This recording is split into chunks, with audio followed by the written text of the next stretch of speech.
Today on Diksha, we take a look at wealth.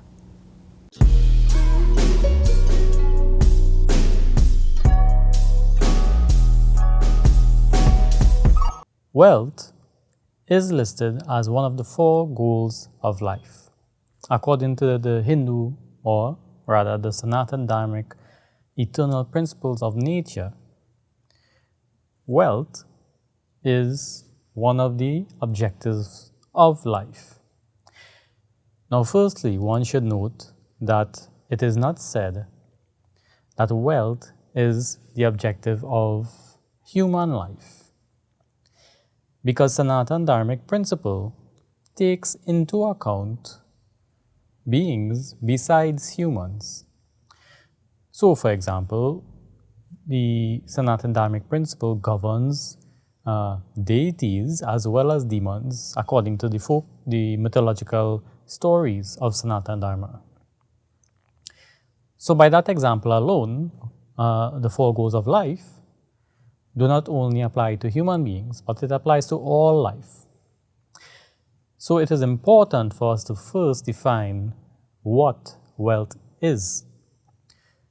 Now, for a lot of us, especially for those of us in the Western hemisphere of the world, especially in America, wealth is defined by money, how much money we have. And now there's a definition, or there's a criteria called net worth, in which a figure is tabulated on the individual, what is the net worth of an individual. And this has to do with the economics of, most of the time it's marketing and PR, where the individual's ability to earn income over, let's say, a fiscal year will give a person's net worth, inclusive of their assets. So that is let's say, the American and the Western European definition of wealth. That definition takes into account more than just money. So it doesn't say that money is wealth. Money is traditionally seen as being rich, where wealth encompasses more. For example, the very definition of net worth takes into account the individual's ability to earn money over the coming year, a fiscal year, which means that it's over a period of time. It's not just at the moment, where we consider ourselves rich based on how much we have right now at the moment. So even by Western standards, wealth is different than being rich. Now, we have all heard slogans about health is wealth and knowledge is wealth. And in a way, it's all of those things. But one has to wonder, well, in those very definitions, what is knowledge, what is wealth, what is health, in a way that is not only limited to human beings. Because like I mentioned before, Sanatan Dharmic principle takes into account deities and demons as falling under the system of Sanatan Dharmic principle, which is they are also governed by the laws, the universal eternal laws. And so everything that exists, for example, the planets with their various personalities, also fall under the jurisdiction of Sanatan Dharma. And the animals in the animal kingdom also fall under the principles of Sanatan Dharma. And even in some of the stories, for example, Dubgrass and Tulsi, are plants, amongst many others, that also are governed by the principal laws of Sanatan Dharma. But it's just to say that all living creatures follow these principles. So when Sanatan Dharmic principle has observed that it is the goal or one of the goals of life, it means that for the animals as well, for the planets, for the deities, for the demons, and for human beings, all forms of life, the goal is liberation with wealth, pleasure, and dharma. So now we must, based on this factor, so we are not only looking at wealth as how much I have in the bank or how much assets I have, how many assets I have, or my net worth, but wealth encompasses, let's say, pristine health, true knowledge, or as well as assets, and over a period of time, the lifetime. So, for example, deities have a longer lifespan, and probably even demons have a longer lifespan, but there are things that exist for longer periods of time than human beings, and for shorter periods of time, and they all will have what we would consider wealth. Now, I know this direction that the thought has taken seems a bit abstract, but we do speak like this when we speak of, let's say, for example, the soul.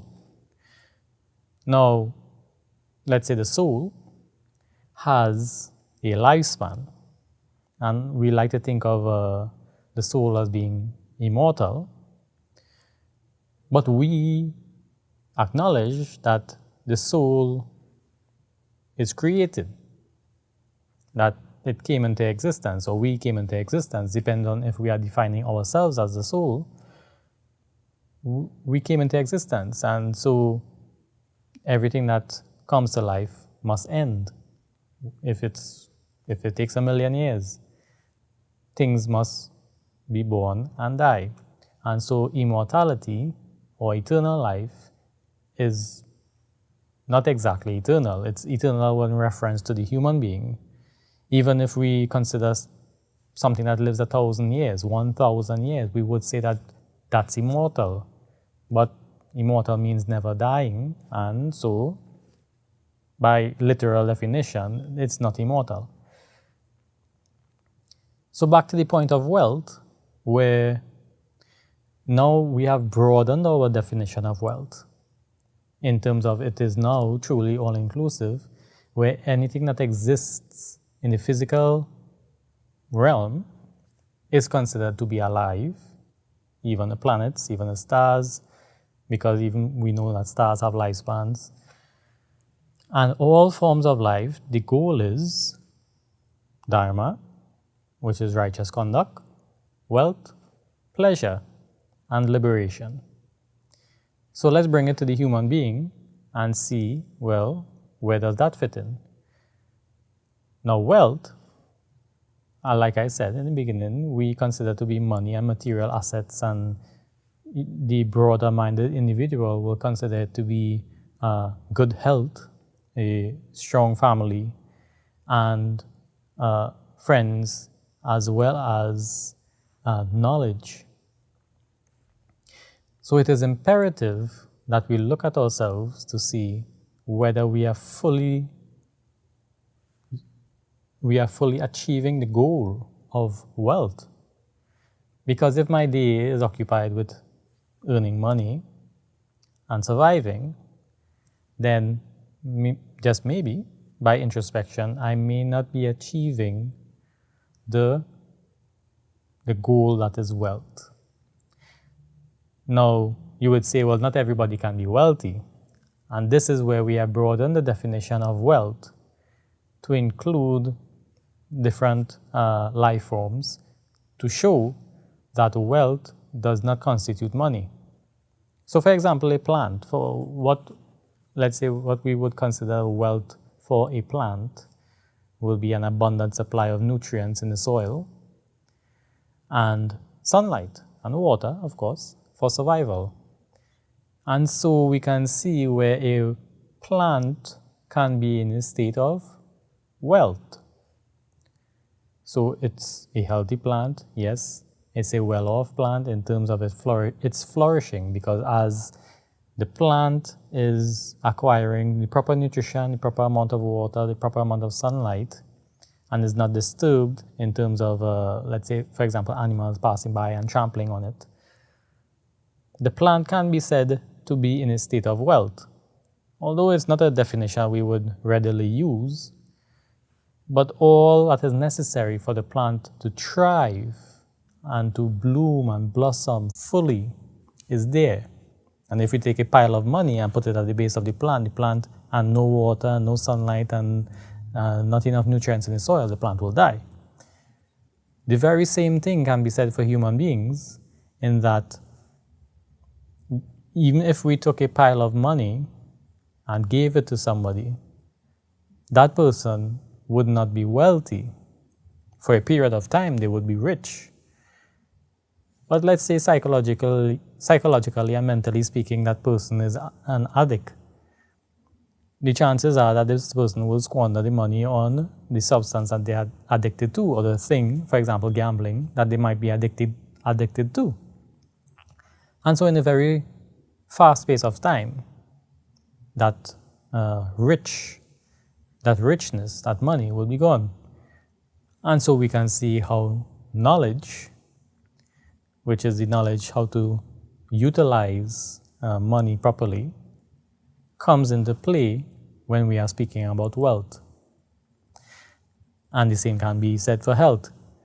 Same example, if we were to give a stranger a big pile of money, and this person is in ill health, the chances are that this person's money will go towards medical care, and there will be the disappearance of money simply for medical reasons, and there's not even a guarantee that it will work to cure the person. So health is an important factor in determining wealth. And even if we look at money or richness is relative. So for example, a person who has a lot of money in Trinidad may be rich in Trinidad, but if we go to a foreign country, like say for America, and convert the amount of money that person has into American dollars, they may not be even qualified to be considered rich in America. They may be considered well off or financially secure, but probably a very far cry from being rich. So the whole point of today's episode on the topic of wealth is to merely broaden the definition that we use. Because like I stated, it's one of the core pillar principles of life. It's not that Sanatana Dharma has dictated that this is a goal, because it is something that is vital in life, the process of life, for all beings, that they exist in a state where they flourish and thrive, and we consider that state of being to be wealthy. So it's one of the 4 goals of life for the planets to be in a state of abundance and wealth, because there are activities that will put a planet at risk, for example, like let's say external forces like meteors, and if another planet close by dies and explodes, it puts the other planets at risk. So there exists even on a cosmic level the process of wealth. And wealth, by definition, is being in a state of flourishment, or being able to flourish in a current state. And then we can look at the factors that would be necessary for flourishing, as in the example with the plant, that all that's necessary is adequate sunlight, water, and nutrition in the soil. Similarly, for human beings, there are things that are vital for us to flourish in life. So, I would like to thank you for joining me on today's episode of Diksha, right here on Sankhya Television, the first Hindu TV station in Trinidad and Tobago, and your #1 choice for inspirational, cultural, and spiritual programming.